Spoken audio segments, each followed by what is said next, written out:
You're tuning in to Past Our Prime, a show powered by Squad Locker. Let's be great. Let's be great. Here are your hosts, retired Astros minor league star Tip Fairchild and former Patriots All-Pro center Dan Copen. Go rock this thing, huh? Episode 68. You were almost there, bud. Almost. We almost held you off 1 week to give you the big week episode. So episode 68. We've got Bud Norris, who powered by Squad Locker, has had a long an illustrious major league career. And following our episode with Jason Hamill, who together you guys have like 25 years in the league. Yeah, we're on a hot streak of pitchers right now. We're on a hot streak of major league pitchers. Major league, not minor league pitchers, Bud. So this is a big treat for us today, I guess you could say. So Bud Norris played for a bunch of teams. We played with the Astros together for I think 4 years. He got drafted a year after me, and then we watched his rise to the major leagues. We watched his rise to being this great golfer. So number one, congrats on a great career. Number two, congrats on all this after career golf. Number three, fuck you. Hey. Right? Thank you, and greatly appreciate it. Thanks for having me. That's the interview. Yeah, we'll see you later. Okay, see you later. So what's going on, Doug? What's going on, Bud? Where are you right now? I'm home. I'm in Austin, Texas. So, Tip, one of the best things that ever happened in my life was getting drafted by the Houston Astros, as you know, and it was an opportunity of a lifetime to go play professional baseball. And coming through the ranks with Houston, I got to hang out in Texas. Double-A was Corpus Christi, as you played it for a little bit, but my Round Rock team was in Triple-A, obviously in Round Rock, Texas. So when I was in Houston for the 4 years, I enjoyed my time down there. Obviously, they were tough years to play there, but when I sold my townhome down there, I bought a house here in Lake Austin, and back in 2014, remodeled it. So I'm living that good life in Texas, and very, very happy up here in the road in Austin. And I see you're out on the boat on the lake. You're doing the thing. It's tough being retired before 40. Are we doing anything other than just golfing and being on the lake, or what's happening? No, same thing. I got some things up my sleeve. I won't give you the full sales pitch, but I'm working pretty closely with a company called Brainlit. The creator of Bluetooth out of Sweden has 8 patents around a healthy light product. So this light right here is actually Where do we find it? We should probably brainlit.com, or I'll have the links in all my Instagram and stuff. But truly, I'm working as kind of their MLB ambassador and working here strategically on the ground in Austin with some of the new commercial real estate going up. But it's like bringing the healthy lights indoors. It's pretty remarkable stuff, and excited to be doing it. What's the difference? It's higher grade than LED. It's called biocentric lighting. So Joe Rogan talking about it, Elon Musk talking about it, all these high-profile people are talking about how we go to an office space and we're not actually getting the natural light from the sun. So this light is actually science grade. It's actual science biocentric lighting where we're getting that, keeping our circadian levels in sync. So it's your melatonins, your serotonins, all of these types of levels are more regulated, and we're just healthier people by being under a light. I could absolutely use one of these. Also, you want to pull your script away now, or you could take that down off the thing. It sounds a little bit more chipper than we do. Bud has always had the big energy. He's a big energy guy. Got a lot of energy on the field, throws an electric fastball, clubhouse guy running around causing trouble. That's Bud's vibe. Right. So he's got the vibe for it. So I'm trying to think here. Where do I want to go? With this? So you've got the picture behind you there. I'm trying to pick out the room. So you moved to Austin. You said so you're in Austin. Is there a reason that everybody's going there right now? Obviously, tax incentives are part of that, but truly, Tip, this is the California of Texas, man. There's just a great diversity, great clientele people. We're getting East Coasters, West Coasters, Southerners. We're getting a lot of mix. And so it's kind of like you're going out and you're meeting somebody new. And then the secondary question is well, where are you originally from? And I've been here since 2014. So I've got a little ahead of the curve, but man, I love it out here. The people are great. The scene's great. The city's thriving and growing like crazy. And it's just a very positive place. I'm very, very happy here, That's what I was going to say. You, to me, were always a California kid. Right. And I thought, you had electric stuff. So I knew this kid's going to be in the big league somewhere for some amount of time. And then probably back on the West Coast because you're a Niners fan, right? I figured you'd be a San Francisco guy or somewhere in the Bay, right?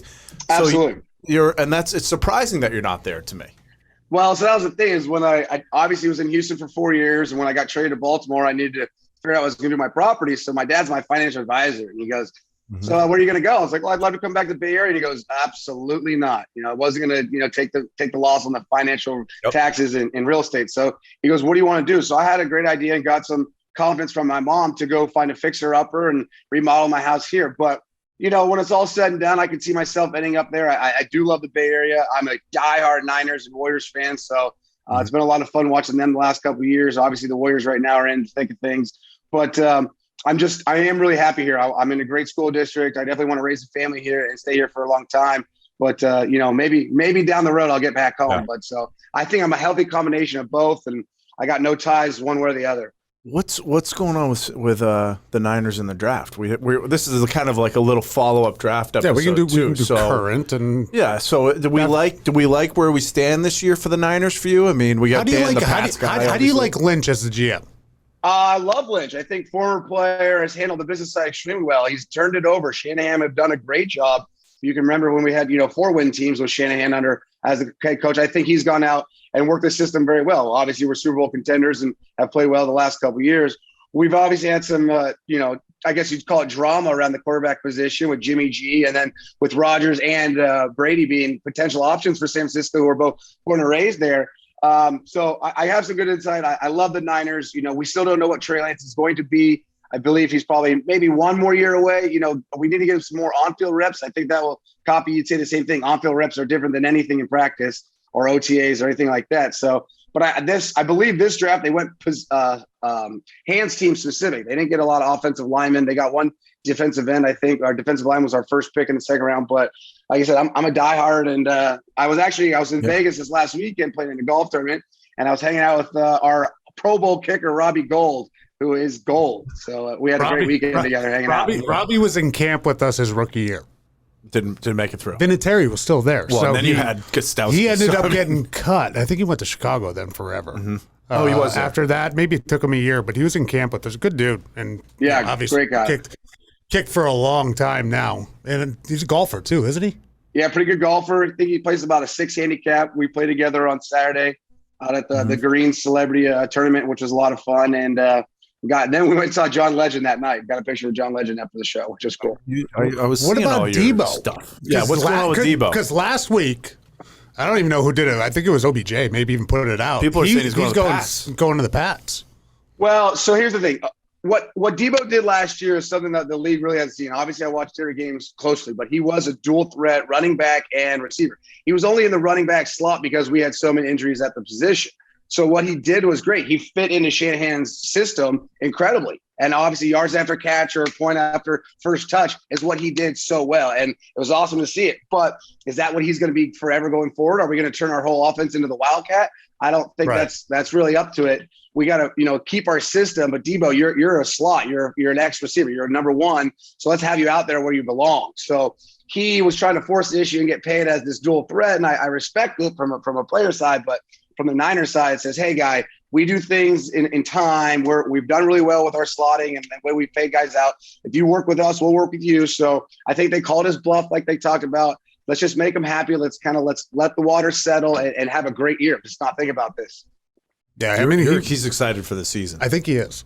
Bud's ready to go. I mean, he was the guy who basically made that offense go. No doubt. Your defense is outstanding. You can't mess with their defense. And when you got Trent Williams on the left side there, you just want to probably run behind him because he is a mauler. Who's a center out there, do you know? Do you have like a centers club? All the boys that played center, Not a center, no. I think we're all friendly. Okay, shake a hand after the game, and maybe there's a follow on social media or something like, I should probably follow him. Or something you don't have like that. an ID card. I'm in the centers club. No, we don't. We don't do that. Hey, you know who you'd be good friends with? You know who you'd be great friends with? Paxson. Yes. Yeah. Wouldn't he? Like the same in California. Lonnie Paxson, he was the long snapper with the Pats. He's got the brands. He's wearing Legends. He's got what are the hats? What are the hats? Merlin hats. Melon. He's like an ambassador for all that stuff. Right? That's his deal. Do you get the feel like when you meet somebody for the first time and you're like, where's he from or whatever? When you meet someone from California, do you just go, yep, you're from California? Yeah, I mean, for me, I'll even break it down. Is it SoCal or NorCal? I'm a NorCal guy. Yeah, that's a little more mellow. And the SoCal people are like, they just give you those looks. So it's just different. But I'd break it down NorCal or SoCal. They're also all like hot. Southern California. Bud's on a glow up though right now because Bud was like a box, a square. He showed you had the rock. You just had the rock legs. You're in a glow up right now. I see you working out like an animal. You're trying to like post career. It's the lighting. It's the lighting in there. The light. He's trying to look good on the boat on the lake, right? Is that what's going on? I think you'd attest. Doc Coleman, if you remember our trainer for the Astros, we all did the same exact workout. So I was a thick, bulky, wanted to be like Roger Clemens, absolutely. But now in my later life, I'm taking the CC Sabathia approach where, hey, I want to take care of my overall health and I want to live till I'm long. And he's really shaped up as well. So I'm just doing different stuff in the gym. I'd say I am probably more on a golfer regime now and doing a lot of, T-spine stuff and stuff of that nature. But not eating as much, not drinking as much, and I guess I'm spending a little more time differently in the gym. I think I could do the first one. Yeah. The second one's tough. Not eating as much. So what's a typical? Yeah, I could do the not eating. I think I could do the not eating. The drinking thing might be a problem. Yeah, you worked hard to have those drinks. That's kind of why I work out, so I can feel like I can play for balance the tie. it. Play for the tie. Play for the tie. So what's your typical day? Like obviously you're in golfer mode. If this lines up with Hamill, we got a problem. Which. Yeah. I want to know how to get onto these events or get into these events. But what's your what's your typical day right now? Yeah, so I'm usually up around 8:30. I obviously don't have to rush to get out of bed, and usually take my dog for a quick 10-minute walk to make sure she takes care of her business, and then come back, have a little breakfast. But I'm in the gym close to around 9:30, 10. Get about an hour lift in, take my time down there. But then I have a couple calls. Like I said, I am working really, really closely and under the hood of Brainlit. Very, very excited about it and having contacts with a bunch of Major League Baseball teams already and some obviously strategic partners here in Austin. But usually done with my work calls by 2 or 3, go check in on my girlfriend, see how she's doing. But yeah, then I run to the driving range, try to get outside, get some sunlight, get 9 holes in, work on the short game. Don't lie to me. 2 or 3. And then I get a nice dinner, cook a steak, jump in the pool. Yeah. It's a standard Tuesday, 2 or 3 is this real. The Brainlit people are listening. I know that's why, but 2 or 11:30, you're out there on the course. Don't lie to me, bud. East Coast time, West Coast time, they're all different. That's true. Yeah, that's true. So let's go with what Dan said, and then we'll hit some baseball stuff too. But now you play in. And you've always been a great stick, always a great golfer. I knew that. We played. So when I think you lived on the same course. Were you on North Shore Country Club with me too? Like when we were in Corpus, wasn't it called North Shore? Yeah, but I went out there to hang out with you guys, but I didn't live on that course. I was with Brad James, and we were Blazek. We're at that house. That's right. They were in the high rent district. No, they were. Weren't you guys staying with a family or something? No. Like the family was supposed to be there. Then they remodeled the house, so we were moving into a remodeled house, and I lived in the shack in the back and bought an AC unit. I mean, we went to Walmart and we got robbed at the Walmart. Like our first weekend in town, Dad's truck got ripped into. That's a wrong guy to rob, by the way. Brad would have killed him and buried him in the parking lot. That's the wrong guy to rob. But I forgot about that you guys got robbed. Yeah, like first weekend. You go into Walmart and you come out and someone got into the truck? What'd they take? 30 minutes for everything. Like we just got from Strange Chains. So Chip knows we left Florida. We drove all the way to Corpus, 15 hours. Trying to get to the hotel, like, let's go to Walmart. We need the essentials. We jump in there for some soaps and this and that. We come back and they took everything out of the back seat and the trunk. They got the hood open. We're like, so they got all their actual stuff, like all their clothes and personal belongings. Yeah. All this stuff. I forgot about that. So I got screwed in that whole thing because I was still in extended coming back from my elbow the second year. That was Bud's first year there. And so I was about a month late. Like, once I was fully out of year. You weren't ready. So I drive out there. Everybody's got all my guys have their places to live. I'm like, okay, all right, so who's available? Eli's God. Like, dude, come live with me. I'm living on the golf course. And I'm like, all right, cool, you got an open room? He's like, yep. I get there, he's like, it's like $5,000 rent. I'm like, you son of a bitch. I got back charge, yeah. I'm gonna need the first 2 months up front too. Oh yeah, it was expensive. I remember, but it was right on that course, and we'd wake up. How hot was it there? It was blazing by 10 a.m. So we would wake up. I think I told this on one of the episodes before at 5:30 or 6, and go play golf. By the way, we went to bed at 2. I gotcha. Yeah, we'd take a nap, go play golf while it was still kind of cool outside, and then come back and sleep until noon, and then go to the field. So it was we were playing golf in the middle of bedtime.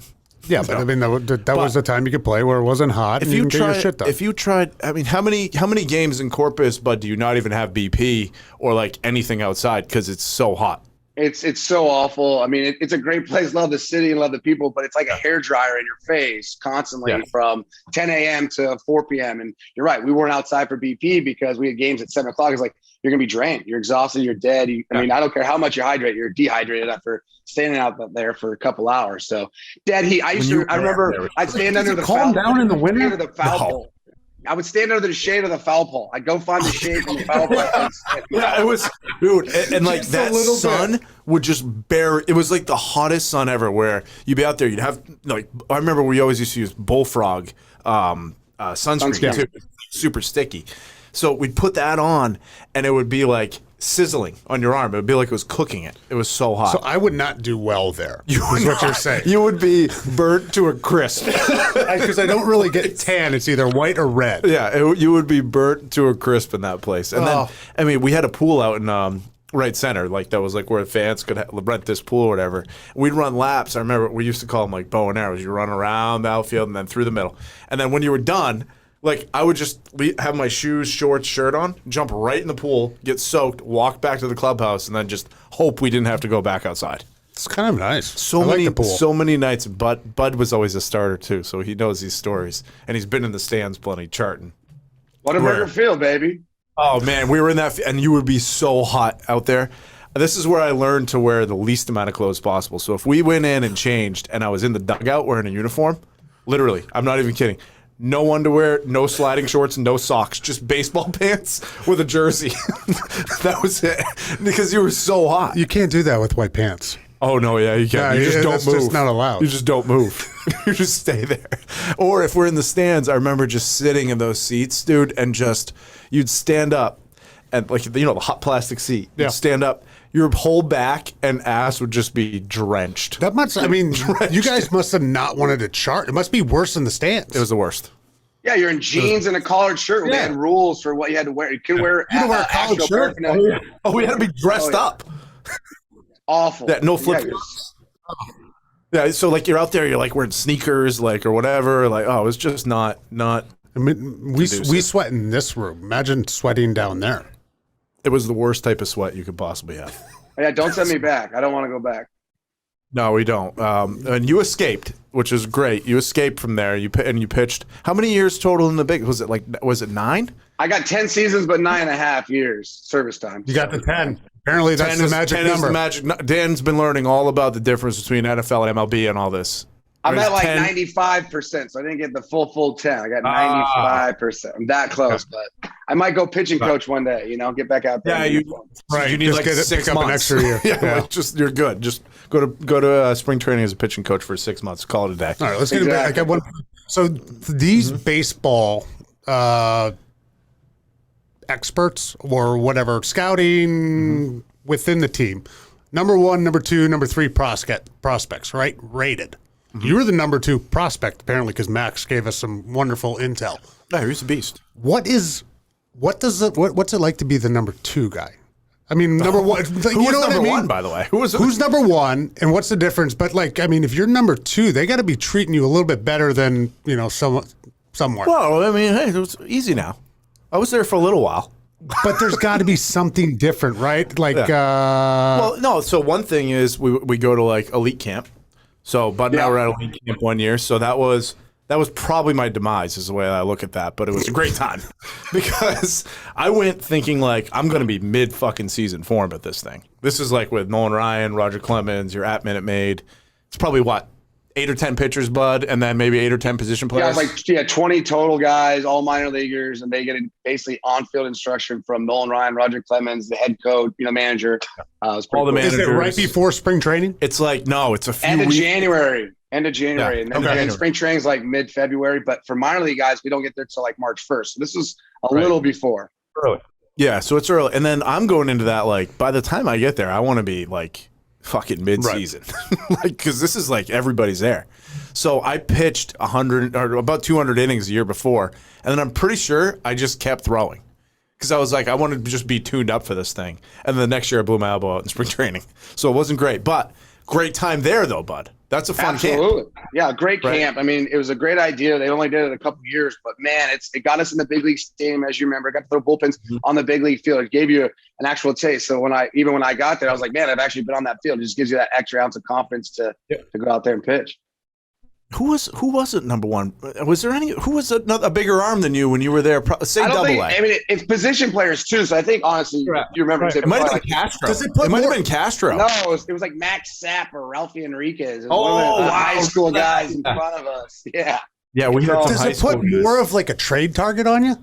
That's a big part of it. Yeah, it's You know what I mean? Guy It's like, if you want to go get somebody, it's like, okay, this is our number 2 guy. It's going to cost you a lot. Yeah, that does. What it really does is it gives you more sand in the hourglass. You know what I'm saying? Like, it's like, all right, after a year or two in the minor leagues, they kind of have some guys and they have some statistics on them. So it's like, this guy's now, I was a 6th rounder, so I wasn't super high, I wasn't super late, but I had labeled myself and got some credibility. So now that I was a number 2, they're like, all right, we got to keep him around a little bit longer. You get more sand in the hourglass, get to AAA, get to the big leagues, and then you might be up and down a little bit as the game is played, but I never went back. It gets you a little bit more time, basically. That's a good way. That's a good way to put it. Yeah, it buys you time if you have those off years or an injury. One thing that we went through, though, we went through a few different changes in the brass level, right? I mean, so when I first got drafted, it was like Dewey and then another guy, all in like the pitching coordinator world, different GMs, right? That's tough to live through. Sure, I believe so that. like if you live through it and you get to the bigs, that means that the people that drafted you aren't the ones that ended up getting you there because they brought in a new regime, right? You're right. You were right in the middle of that. Correct. So, yeah, it's hard because you're trying to impress somebody, and when you get a new regime, they have different focuses, you know. So I remember when Dewey came in, Tip, you'll love this one. I was in low A, Lexi Legends, and I was off to a great start. And he goes, "You got too many walks." And I go, "What do you mean? I got like a 2.5 ERA. I'm taking 8 starts into this thing." He goes, "I want you to go out there and throw as many strikes as you can. I don't care how many hits you give up, how many runs you give up, and see what happens." So I think I threw like 101 pitches. I think I threw like 65 strikes. I think I struck out 11, but gave up like 8 runs. You know, so I was getting blown up, but I didn't walk anybody. So he's like, that's what he wanted to see. That's what they want. That and same thing, because I did what he wanted me to do. I got that. They basically were like moved me to the next level. I went to the Hawaii Winter League that year. Stuff of that nature. But here's the one that hurt me the most is by the time I got to the big leagues, how many catchers do you think I saw in 4 years? How many guys were under center do you think I had in 4 years in the Houston Astros system, big leagues from 09 to 13 when I got traded? I think I had 14 different catchers. Yeah, so how are you going to get don't comfortable? How are you going to learn pitches? How am I going to get better if you're always revolving door of a new catcher too? So that made it very challenging for me to do my job at the big league level. So it hurts some guys too, for sure. Yeah, we've talked about that before, how important the catcher is. Like, because you asked that early. I believe it. Yeah. I think when Reed was on, maybe the first episode, you're like, how? McKellar. Does he know McKellar? Yeah, we had McKellar on a couple times, and he was Makalele. We got some stories from him. But we talked about the catcher and how you're like, that person kind of calls the game. We're like, absolutely. Until you get a lot of years in, like Bud was there with it, where he probably is maybe shaking somebody off because this is my game some. Maybe. Is that right? I mean, or are you trusting the catcher all the time?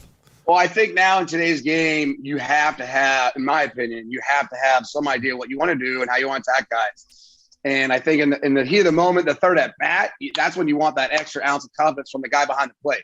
Because if he's seen something, some adjustment the hitter's made, and if I can get that information in between the innings, or he can relay that information to me, that third at bat's more important than the first, technically sometimes. So having that extra vote of confidence. But you're right. The first couple of years in, you're learning. Like my first 3 starts I won with Ivan Rodriguez. I had Pudge, Hall of Famer, and then he got traded. So then I went to Chris Coast. Well, it's easy to listen to Pudge because the guy's been doing it so long. And yes, he was very fastball happy, but I had a great fastball. So it gave you that confidence just to dot the glove, let good things happen, got some ground ball double plays and, stuff of that nature. But then when Chris Coast gets out there and he's trying to, more slider happy, a little more changeups, kind of mix and match.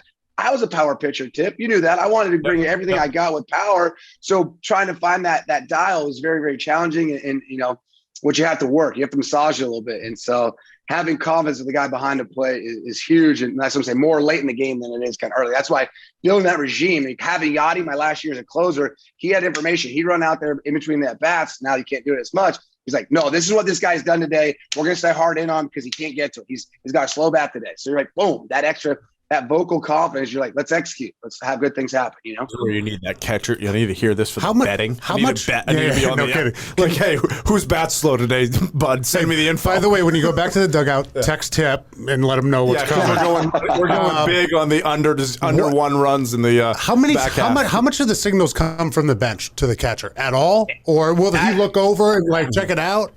The only thing that's come from the bench is controlling the running game. There's runners on base. The manager is trying to control the guy from stealing second or stealing third, so they want to position our defense on it, but they're not really calling pitches. Some managers might suggest a pitch, but that's very rare, like 1 out of 20. This is on the catcher. Good job. And the catch, that's the work. That's the relationship we have. Like, we have big, huge pitching meetings before. We have hot and cold zones now. We have first pitch tendencies. All that stuff we have. So same thing, I better do a little homework before the game and see how I want to attack somebody when I get in there. But yeah, the catcher is calling the game. He should have a good idea. You're 3-game set, 4-game set. He should have an idea. Have you seen this headset thing going on this year? What's going on with this thing? What are they talking about? There's a headset. It's pitches, it's bunt defenses. Oh yeah, it's nuts. It's getting a little much. Is this getting a little much, or does this make sense? No, it's getting to be a little much. Once again, we're trying to change the game because electronics are getting better. But at the end of the day, this game's been around for 110 years, and let's just let the guys on the field figure it out. So I don't like it. It's obviously bringing another element. At the end of the day, it's baseball. Just go play it and be free and make it a natural sport. Like, that's what's cool about it. And we play the balls in play. You play 162 games. Everybody relax. I almost want to be like, relax. How do we feel? Relax. How do both of you feel about the pitch count that was up for in the collective bargaining this year? I don't think they did it. And the pitch clock too. I mean, all this stuff. The pitch clock. The pitch clock. Do we like the pitch clock? I pitched fast, so I wouldn't care. I mean, I don't know. Well, you were pretty quick too. I tried to slow down. Like, that was my attempt, truly. Yeah.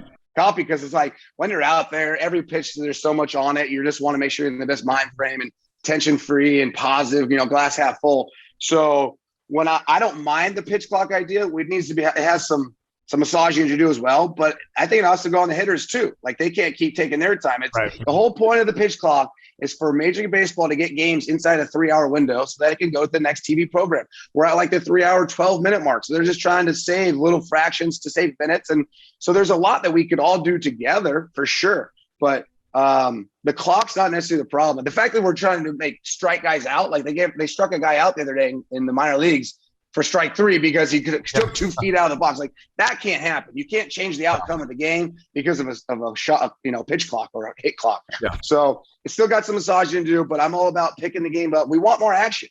We want more balls in play. I could give you the statistics. Back in the real quick. Yeah. Back in the day, when I got in the league in 2009, they said some 26% of the balls in play were not. It was 26 of the plays were a walk, a hit, or a home run, right? So now it's like a marginal 33% or a walk, a hit, or a strikeout in the home run. So it's just like, it's just gotten so fast. You don't get web gems. You don't get ground ball double plays. Those plays aren't happening as much, which is slowing the game down and making it boring. You're right. And when we talked to Hamill the other day, it was we were laughing because what were we saying about the pitch clock? And there's no I'm losing my train of thought on it. I had it, but we were talking about. Fuck, I'll think of it. It'll come to me, bud. You maybe lose my thought. I'll think it. I'll write it down. I just remember I'll write it down next time, bud. Damn it, it was a good thought. Max can probably look it up. No, it's in my brain. You can't get it in the brain. Hey, so best city to play that you played for, but then also that you traveled to, because we've heard a lot of different answers on this. So, and you were with what? 6 clubs? 7. Why do you guys get traded so much or go to something? Hamill was on like 7 or 8 clubs too. Oh yeah, he had a long. I mean, all these. Why do baseball players 3-year deal? It's lucrative stuff. Why do pitchers move around so much? It seems. Well, I mean, same thing. He got traded a couple times. I got traded twice.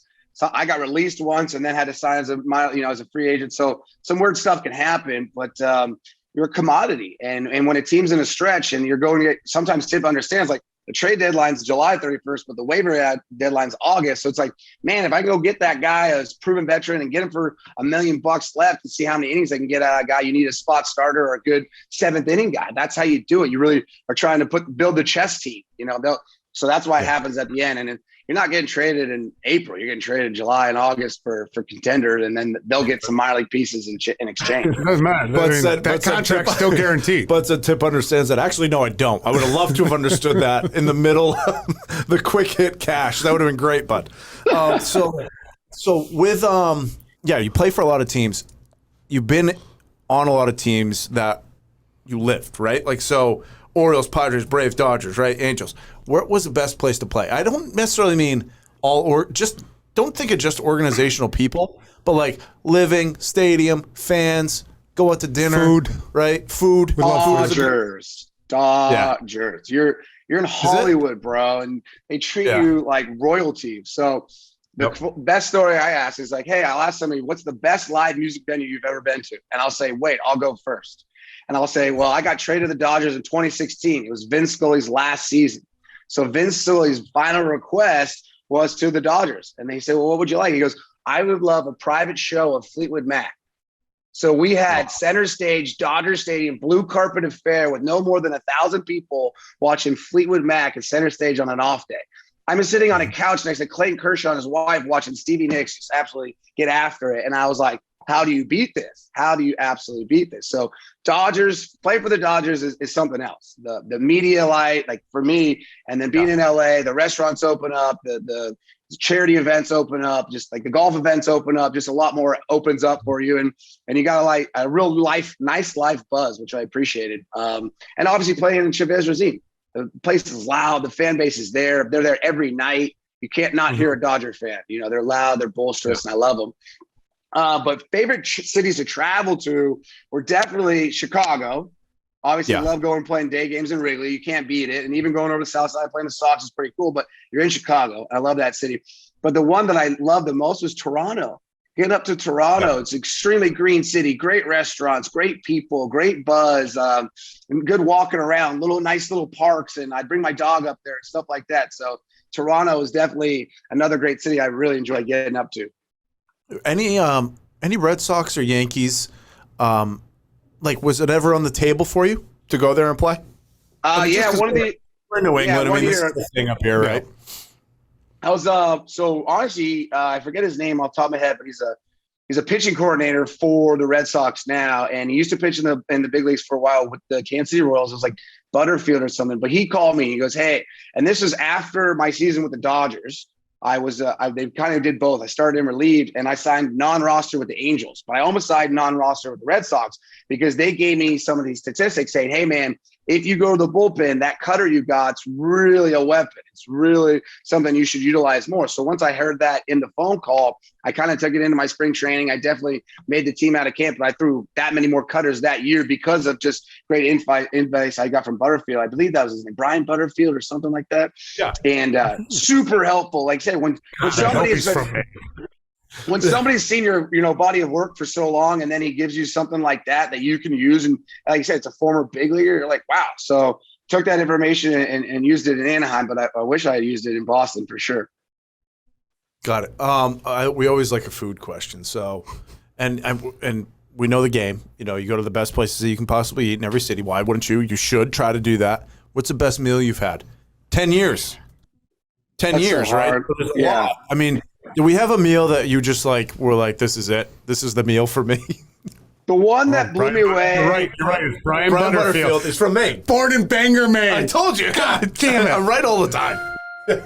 All right, where's the meal? The one that stood out for me, I was 2 years in the big leagues, and we got to go up to Seattle, and I'm from San Fran, so I love the Pacific Northwest. And an old teammate, Tim Burdack, if you remember him, he took me to a place called Metropolitan Grill in Seattle.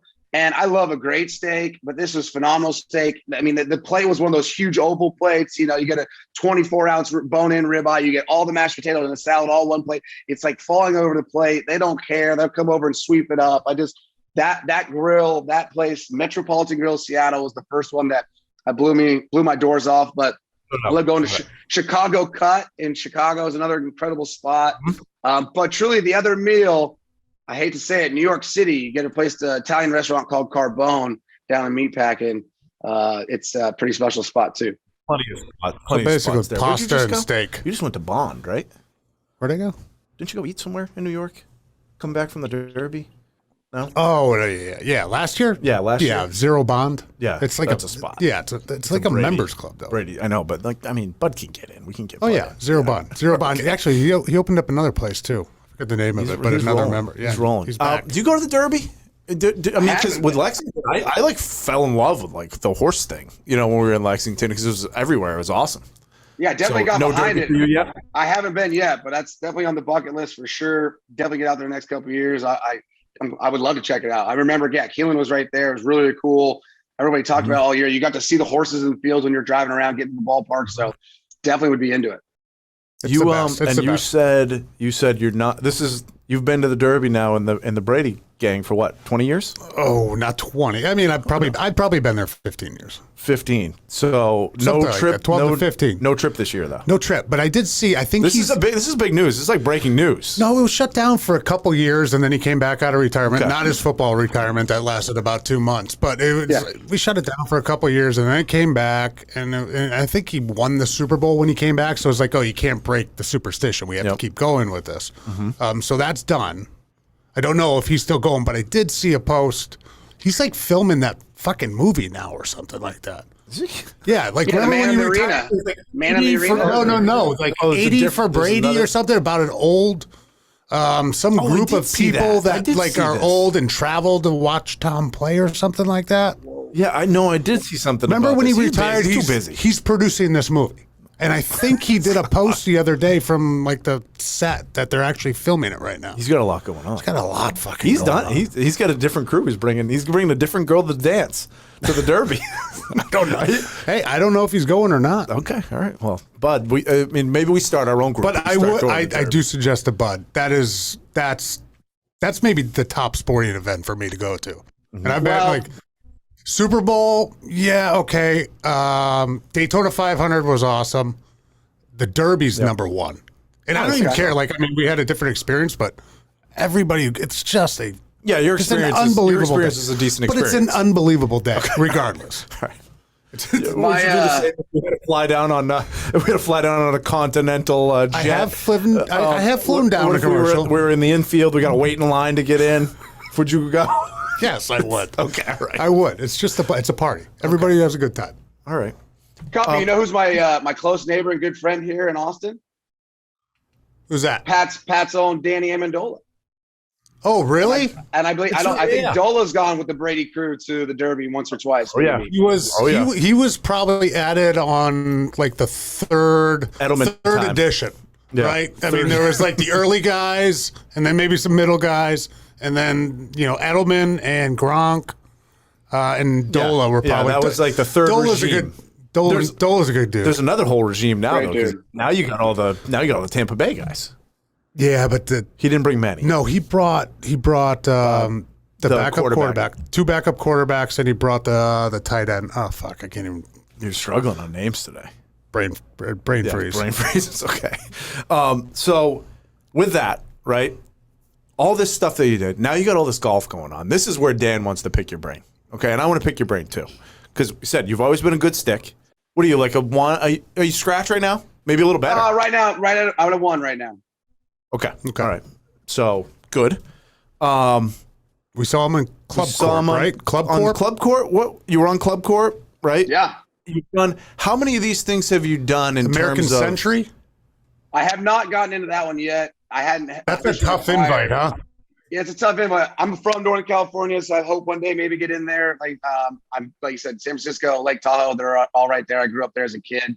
But yeah, ACC is a good one. But the one I primarily played in that they don't have, they changed names. It used to be called the Diamond Resorts Invitational, and it was down in Orlando. A good buddy of mine, Mike Flasky, started the event, and I got to go because he just do a good contingency of baseball players, and that got some serious notoriety over the last couple of years. And in the last couple of years, it was an LPGA major. So I got to play with the likes like Danielle Kang, Anna Norquist, meet the Cordes sisters. It was really, really cool. But this Club Corp one is brand new, and they brought Mike Flasky Entertainment into it to get involved, and he killed it. This was a seniors event this year. The seniors loved it. The champions loved it because it was 2 days of Pro-Am.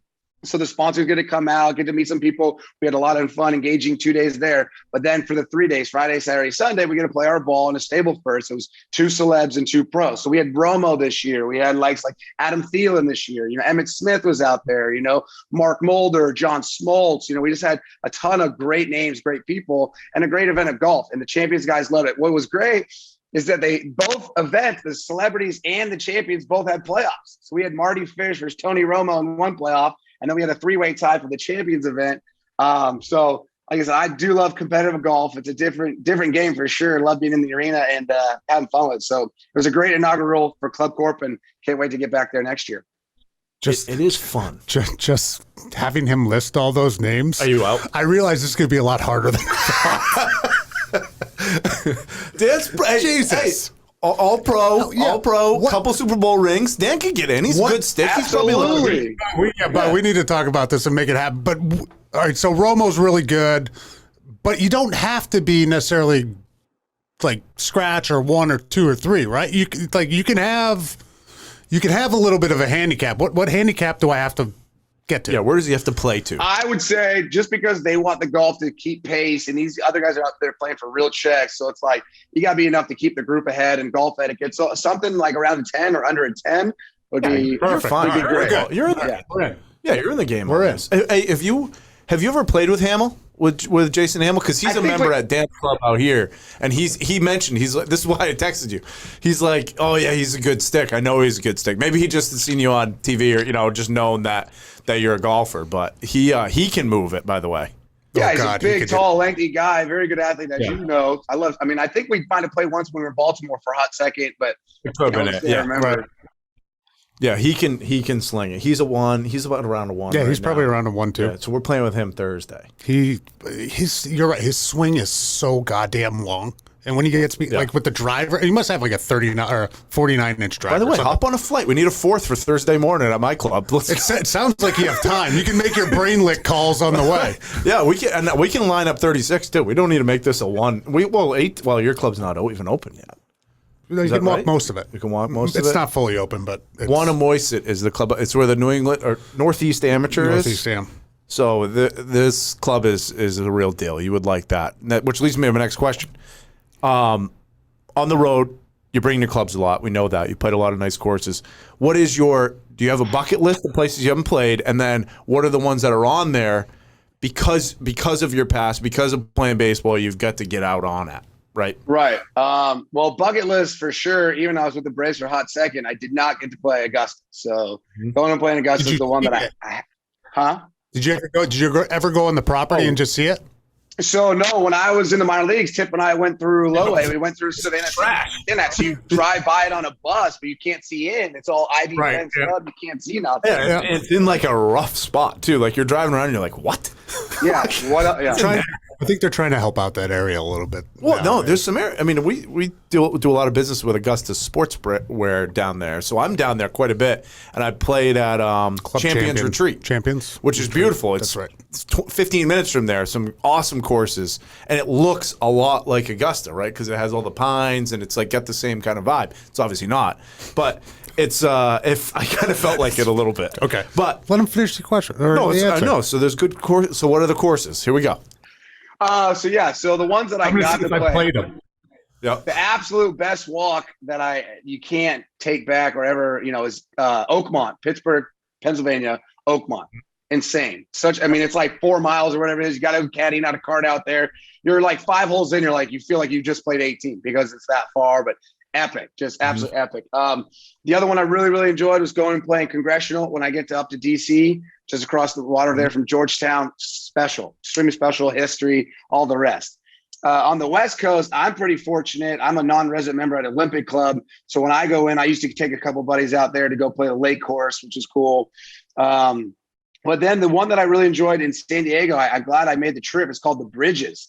And it's where Phil Mickelson, I think, used to live out of. And what's the coolest thing about that place is that all the houses around the course have extra little spots of landscaping. So the country club will come and basically plant the grapes for you and tend to the grapes for you. And then they'll basically turn the wine into it for you. And all you have to do is pay a fee for it. And then you'll have that Bridges wine in your locker in San Diego, but it's your specific on your grounds, which is like, that's really cool. So, but truly Oakmont is at the top of the list that I've played, that I want to play. Monterey Peninsula, I've played enough as a kid, and Pebble Beach, the Monterey area. So, but truly, if there's one that you can get on that I know that's that special for me, it's definitely Oakmont. Is yours Caves? Yeah, no, I mean, Caves is up there. Caves Valley outside of Baltimore. I played it. Yeah, Caves Valley. Loved it. Great track. How about we drive up in there and like it's around that little circle and it looks like goddamn Santa's Village and it's just, it's beautiful. Dan's all excited. He's got a member guest there June 1st. Yeah, that's just he's all not June up. 1st, June 23rd. So that's what it was for me. Yeah. It was an event. I was with the Orioles. It was called Battle of the Birds. So it was the Baltimore Ravens versus the Baltimore Orioles, and I beat Flacco like 5-4 in a little Caves Valley match, which was a lot of fun. You know who was there the last time? It was B.J. Surhoff. Yep. He's up there. He's a good golfer, too. He was playing ahead of us. What about Pine Valley? Pine Valley up there? Pine you Valley's haven't played up that, there. right? I have. You've played Pine Valley? I played Pine Valley. Really? Yeah. I did not know that. Don't you remember the story of me getting the blisters on my fucking heels? I didn't know that's Pine Valley. We went down and the same guy who played with Caves knew a member. And Pine Valley's like almost impossible. It's harder to get onto than Augusta that they say. I don't really know. But he knew a member. So we flew down there in the morning, played in the afternoon, then we played the next day. So we played 2 rounds there. Nice. I got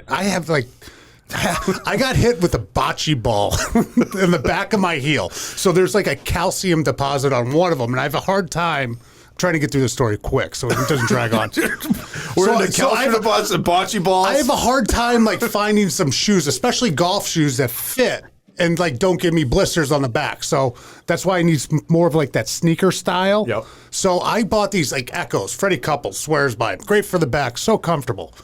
5 holes in, my heels, and it's like 95 degrees, are bleeding.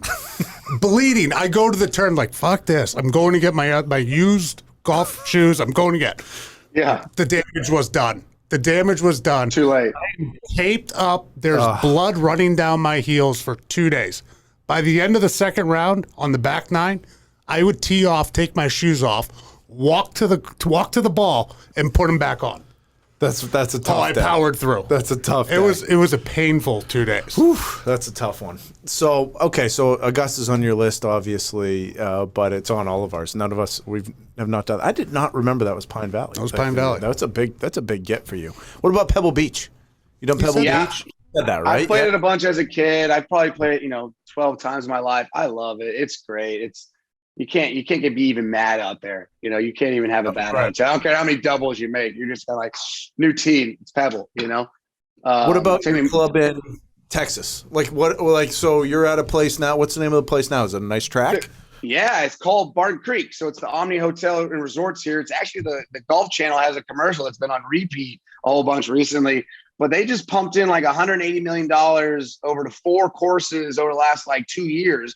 They built a whole new hotel, and they're really kicking it off post-COVID. A lot of people out there, they just had the qualifying for the PGA Championship on our Foothills course. So our courses are pristine. They've just really, really taken over, well manicured. I love it. I got the Foothills and the Canyons are all you can eat, 7,200, 7,400, all you can eat. We have another one called the Core Crenshaw, which is a little bit shorter, probably around 68, 69. And then about 45 minutes out, they have another course on the lakeside, which is another lake up there, Lake Travis. And that's a fun little short course, but it's obviously backs up to the water, some water holes. So, yeah, Barton Creek's doing it right out here. I'm really, really happy. That's kind of cool. They didn't pass that really on to the membership.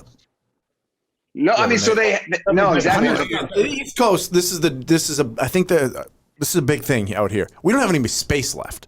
So when we have nice clubs, like we can't have 4 courses. I mean, imagine that. I'm just saying, unbelievable. I'm just saying, even if you put it back into one course, usually it goes to the membership to figure it out. Yeah. But if it's Omni putting in $180 million, you're not going to pass that number resort. over. Yeah, resort. It was a private donor from Omni somehow, some way. They said, we're going to take that plot of money, put it towards that resort, really clean it up, pick it up, and we're just getting the positive aftermath from it. Yeah, that's fucking amazing. Because we don't have the space for this. Because I would always love, because my club's 18 holes, Dan's is 18 holes. You play it all the time, right? 75 rounds a year, and you're out there and it's beautiful. Yeah. But you have those days where you're like, geez, I wish we could play this backwards, or I wish that this could happen, right? Or wouldn't it be cool if we had 9 more so that we could connect different shit, right? East Coast, we don't have space. Correct. It's got 4 courses. Like, how do you decide? It's also, you said one's 45 minutes away. If you're in Rhode Island, you drive 45 minutes. You're 2 states further.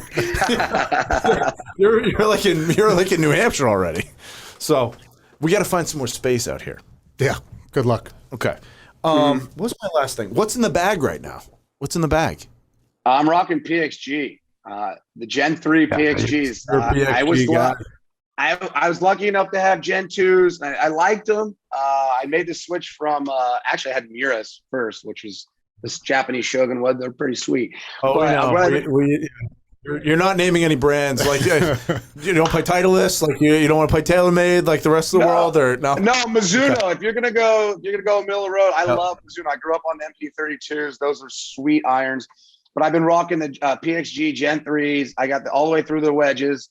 I did go to Cleveland wedges just because I've had them since I was a kid. But the driver, Gen 3, and those irons, bingo. They didn't miss. I love them. You were PXG I had Gen 1. You were early PXG. I went Gen 1. I had them. I mean, I think they had Gen 3 out while I still had the ones. Yeah. Now I'm under Strixon. I went Strixon. He's a big Strixon guy now. I heard they're great too. I heard good things. They are great. Our club is like one of the biggest green grass TaylorMade clubs on the East Coast. So if I put anything else in the bag, I get like banned. They're like, why would you ever have that? But aren't you going a little bit Callaway now? Well, the Pro is right? But so yeah, we're not saying that. Yeah, not him. No, not him. Not me. Not him. The new Pro came in. I think he's more Callaway now. He's moving the needle a little bit. He's opening it up a little bit more, which is different. We had a Pro for 20-something years that I think only sold TaylorMade, right? So I did throw my old irons back in the bag this year because I'm working out a few kinks right now, bud. But I'm all TaylorMade bag right now, except for I still use that Odyssey putter just because it's like that heavy tank putter. I love that thing. You still what? And then what putter are you using right now? What are you using for putter? Bettinardi. Have you guys heard of the Bettinardi brand out of Chicago? Got a lot of guys are using it. Are you in with the owners there? Because that's what I think Hamill's in with the guys at Bettinardi. Because he played in Chicago. Yeah. So I don't know if it's just like a pitcher fucking thing. Yeah. No, I didn't play in Chicago, but yeah, I got to know Sam Bettinardi, and Ian Haps lives down here. He's the center fielder for the Cubbies. Well, utility guy now. But that being said, I got into Sam months ago last year. And he's like, yeah, let me know. So I got a custom putter. And same thing, as you guys know, the putter's got to be one that you live with. You can't replacing that every 2 months. So I've had this for, I want to say a couple of years now. And I'm finally feeling that positive with it. Like I said, I really played pretty good at Club Corp and putted really well the last day. So it's like building that relationship with your putter is always a give and take, you know? I think was it Queen Bee? Is that it? One of theirs, the Queen Bee? Yes, the Queen Bee one is one. I like the Queen Bee one. Yeah, the Queen Bee one's good. What's yours right now? A Lab something? No, Even Roll. No, the other one. The Lab. Oh, they got Lab Golf too. Yeah, that's an interesting putter. That's a center cool, shaft. The center shaft. I'm trying to figure out. Yeah, it's like you hold it. Like, there's no way where it's off center or whatever. Correct.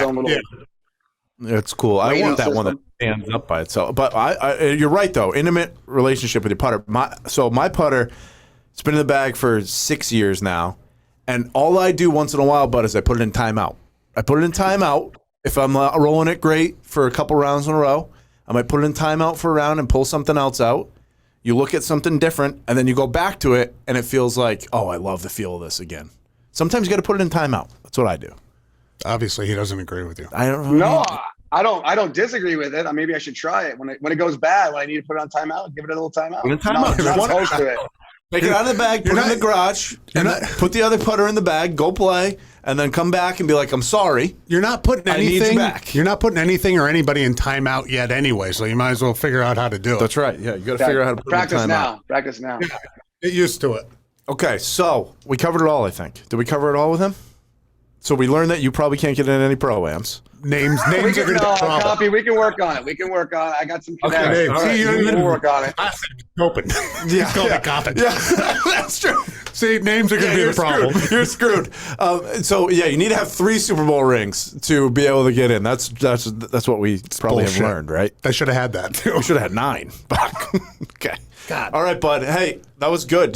What are we propping again? What about the lights? Tell me about the lights. Bright lit. Brainlit.com.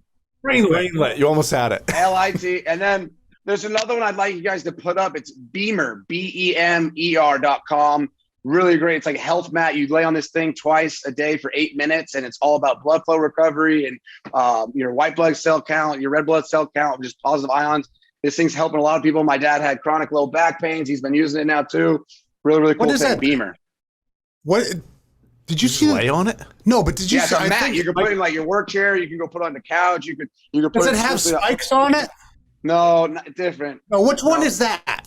I don't know. Do you know which one I'm talking about? Somebody had, someone I knew had it. My daughter's obsessed with it now that we go to CVS and they have it. There's a mat and it's got like spikes coming out of it, and you're supposed to lay on it. Acupuncture? Is it like almost like that. Almost like that. But it doesn't go in. It's sort of, I don't know, it's supposed to relax you or ease pain. I just like to sit in a nice chair. Oh no, I know. Yeah, I know you do. Do you have anything that you can strap on, like your midsection, gets rid of fat? No. Do you have a pill? You have a pill. Do you have a pill yet? Is there a pill that we can take? I'm sure they're out there. I'm sure there's a pill out there. We don't know about it yet.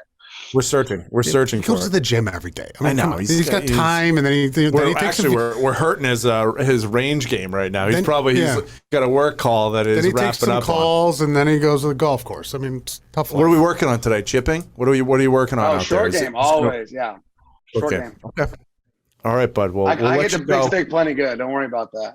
I know. We've seen the videos. Yeah, I'll show Dan. It's an electric fastball. You could still hop a plane. I'm telling you. You could.